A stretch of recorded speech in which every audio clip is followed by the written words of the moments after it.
Yo, halo teman-teman, balik lagi di channel Wainan Project yang akan melanjutkan membahas komik Tokyo Revengers. Tidak bosan-bosannya, Mimin ingetin lagi jika video ini berisi full content spoiler. Jadi buat kalian yang tidak suka spoiler, kalian boleh skip aja video ini. Semoga video ini bisa menghibur kegabutan kalian. Dan jika kalian suka dengan videonya, kalian boleh subscribe aja biar Mimin lebih semangat lagi buat bikin konten-konten selanjutnya.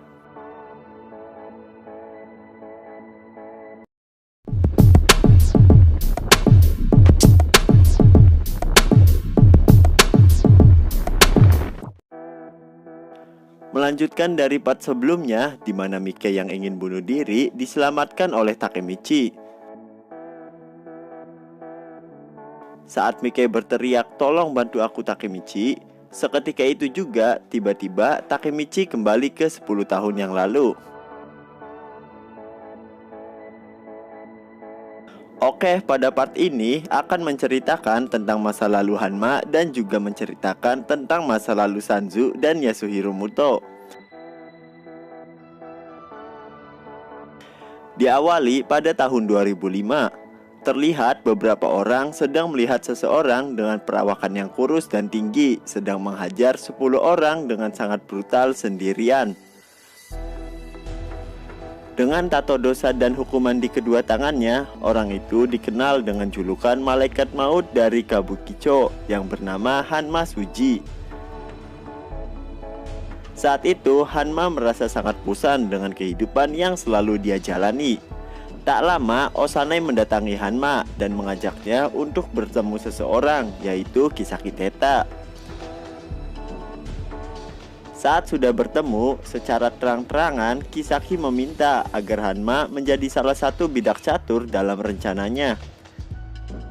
Di sini diceritakan entah apa yang Hanma rasakan, tapi saat bertemu Kisaki, Hanma merasa seolah-olah Kisaki memiliki aura yang berbeda dibanding berandalan lainnya. Dan itu sangat menarik minat dari Hanma sendiri.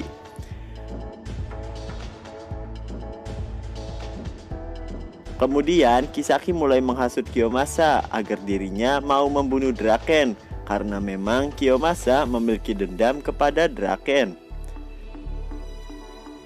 Kemudian Kisaki juga mendatangi Pachin dan menghasutnya agar menghancurkan Mobius setelah apa yang Mobius lakukan pada temannya Pachin. Kisaki berkata jika dirinya jadi Pachin, maka dia tidak akan membiarkan Osanai berkeliaran secara hidup-hidup. Setelah Pachin di penjara, Kisaki mendatangi Paean dan kembali menghasutnya agar Paean balas dendam pada Draken karena sudah mencapakan Pachin di penjara. Kemudian Kisaki mulai menghasut Kazutora agar menghancurkan Mikkei dengan membunuh teman masa kecilnya, yaitu Baji Keisuke. Setelah itu Kisaki terus melancarkan rencananya, yaitu menghasut keluarga Shiba hingga menghasut Kurokawa Izana. Saat perang Tenjiku melawan Toman, Kisaki bertanya kepada Hanma mengapa Hanma selalu bersikeras mengikuti Kisaki. Namun Hanma bilang jika Hanma akan memberitahunya, namun jika nanti Kisaki sudah berada di peti mati. Singkat cerita, di akhir insiden Kanto, Hanma melihat Kisaki yang sudah mati mengenaskan tepat di depan matanya. Dan setelah itu, Hanma menjadi seorang buronan bagi kepolisian.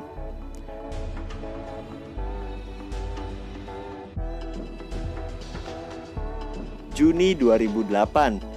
Terlihat saat ini Hanma sedang berziarah ke makam Kisaki. Sambil memberikan satu kaleng bir, Hanma berkata jika dia akan menepati janjinya, yaitu menceritakan alasannya kenapa Hanma terus saja mengikuti Kisaki. Dan Hanma menamai itu dengan kisah Badut dan Malaikat Maut.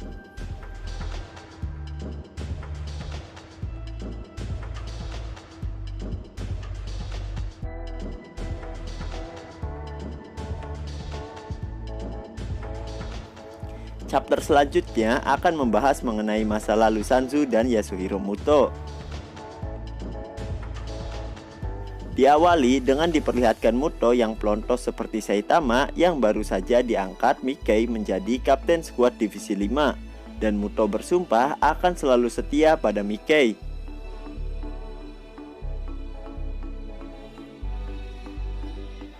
Singkat cerita, Mickey membawa seseorang bernama Sanzu kepada Muto, dan Mickey meminta agar skuad divisi 5 lah yang menangani dan mengurus Sanzu. Karena Sanzu sangat brutal, jadi divisi lain tidak bisa menanganinya, dan Mickey berharap divisi 5 bisa mengurus Sanzu.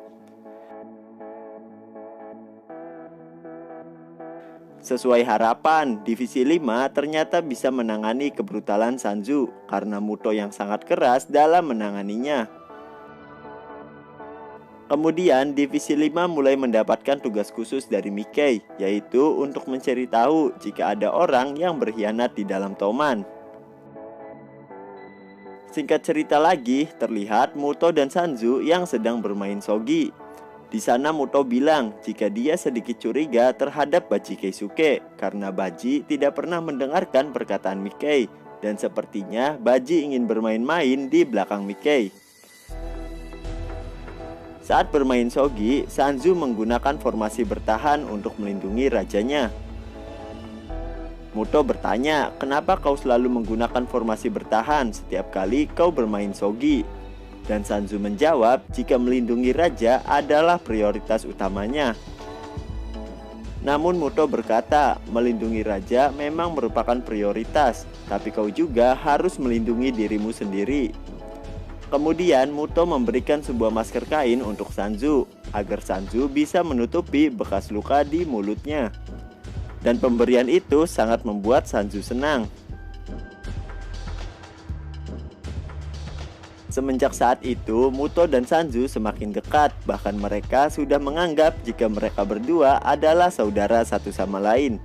Hingga akhirnya Muto mengangkat Sanzu menjadi wakil kapten divisi 5. Pada suatu hari, saat Muto menangkap Koko, Inui, dan Takemichi, di sana terungkap jika Muto telah mengkhianati Mickey dan lebih berpihak kepada Kurokawa Izana. Setelah itu, Muto memberikan kebebasan pada Sanzu untuk melanjutkan hidupnya karena mulai sekarang Muto tidak akan kembali lagi pada Toman. Namun di sini Sanzu berkata jika dirinya akan selalu mengikuti Muto kemanapun karena Muto adalah tempatnya untuk kembali. Setelah setengah tahun, terlihat di pusat tahanan Tokyo, Muto yang baru saja keluar dari penjara disambut oleh Sanzu yang dari tadi sudah menantinya. Kemudian Sanzu membawa Muto ke tempat dermaga pelabuhan Yokohama yang dulu menjadi tempat terjadinya insiden Kanto. Saat sudah di sana, Sanzu berkata jika dirinya sudah menantikan hari ini sejak lama. Kemudian Sanzu mengeluarkan sebuah samurai dan langsung menebas tubuh Muto sambil berkata, rasakan ini dasar pengkhianat. Dalam keadaan sekarat, Muto bertanya kenapa Sanzu melakukan ini, padahal Muto sudah percaya jika Sanzu adalah orang kepercayaannya. Namun Sanzu menjelaskan jika selama ini Sanzu sudah membodohi Muto. Sanzu bilang pada Muto jika sedari dulu dirinya sudah pernah bilang, yakni saat mereka berdua bermain shogi, Sanzu berkata jika melindungi raja adalah prioritas utama. Kau sudah mengkhianati Mickey, jadi sekarang ini adalah skakmat. Dan akhirnya Muto mati saat itu juga. Singkat cerita, pada tahun 2008 diberitakan di sebuah televisi jika telah ditemukan kerangka manusia yang tidak diketahui identitasnya, dan kerangka tersebut ditemukan di dekat dermaga pelabuhan Yokohama. Dan Sanzu yang ada di sana dengan santainya melihat berita tersebut tanpa ada rasa bersalah sedikit pun. Kembali ke cerita pada tahun 2008, di mana Takemichi sudah menjadi murid SMA.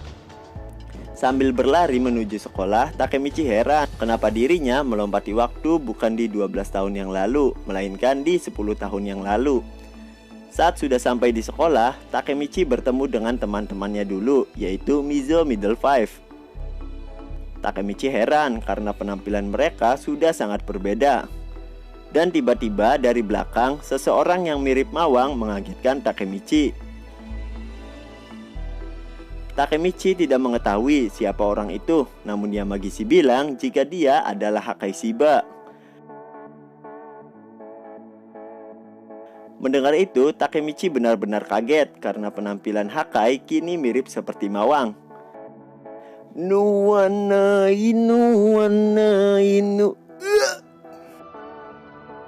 Kemudian dengan cepat, Takemichi langsung berlari mencari keberadaan Shifuyu.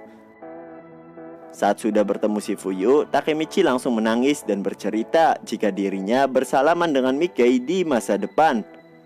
Shifuyu yang mendengar itu tahu jika yang ada di depannya adalah Takemichi dari masa depan. Dan Shifuyu bertanya, "Mengapa kau kembali lagi ke sini?"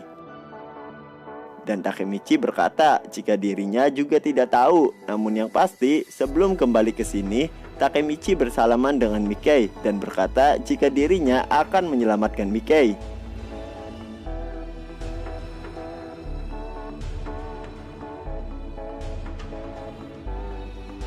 Berpindah di suatu tempat, terlihat Koko sedang habis selesai menghajar seseorang. Dan kini Koko adalah anggota salah satu geng di Tokyo yang bernama Kanto Manji Gang.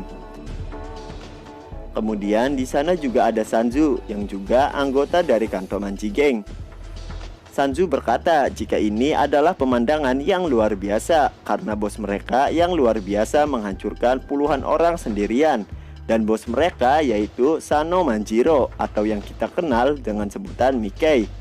Di akhir cerita, Mickey merasa jika sekarang Takemichi sudah sampai di masa ini lagi.